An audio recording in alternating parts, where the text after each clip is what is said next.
தேடல் நியூஸ் சேனலை லைக் பண்ணுங்க, ஷேர் பண்ணுங்க, கமெண்ட் பண்ணுங்க, ஆல் பெல் பட்டனை கிளிக் பண்ணுங்க, மறக்காம சப்ஸ்கிரைப் பண்ணுங்க.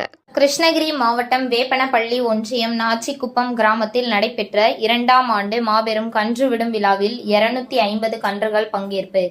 குறிப்பிட்ட தூரத்தினை விரைவாக கடந்த கன்றுகளுக்கு 2 சக்கர வாகனம் மற்றும் பரிசு தொகை உள்ளிட்ட பல்வேறு பரிசு பொருட்கள் வழங்கப்பட்டது. கிருஷ்ணகிரி மாவட்டம் வேப்பனப்பள்ளி ஒன்றியம் நாச்சிக்குப்பம் கிராமத்தில் நடைபெற்ற 2ஆம் ஆண்டு மாபெரும் கன்றுவிடும் திருவிழா நடைபெற்றது.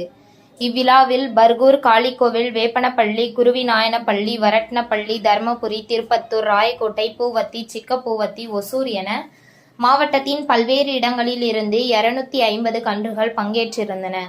அரசின் வழிகாட்டுதலின்படி நடத்தப்பட்ட இந்த கன்றுவிடும் விழாவில் கலந்து கொண்ட அனைத்து கன்றுகளும் வாடிவாசலுக்கு கொண்டு வரப்பட்டது. பின்னர் ஒவ்வொரு கன்றுகளாக அவிழ்த்து விடப்பட்டது. இதில் 100 மீட்டர் தூரத்தினை மிக குறைந்த நேரத்தில் விரைவாக கடந்த கன்றுகளின் உரிமையாளர்களுக்கு பரிசு தொகை உள்ளிட்ட பல்வேறு பரிசு பொருட்களும் வழங்கப்பட்டது. இந்த கன்றுவிடும் விழாவினை ஆயிரக்கணக்கான மக்கள் மத்தியில் அவிழ்த்து விடப்பட்ட கன்றுகளை இளைஞர்கள் தட்டி உற்சாகப்படுத்தினார்கள். இந்த கன்றுவிடும் விழாவினை நாச்சிக்குப்பம் சேர்ந்த ஊர் பொதுமக்கள் மற்றும் இளைஞர்கள் சிறப்பாக செய்திருந்தனர்.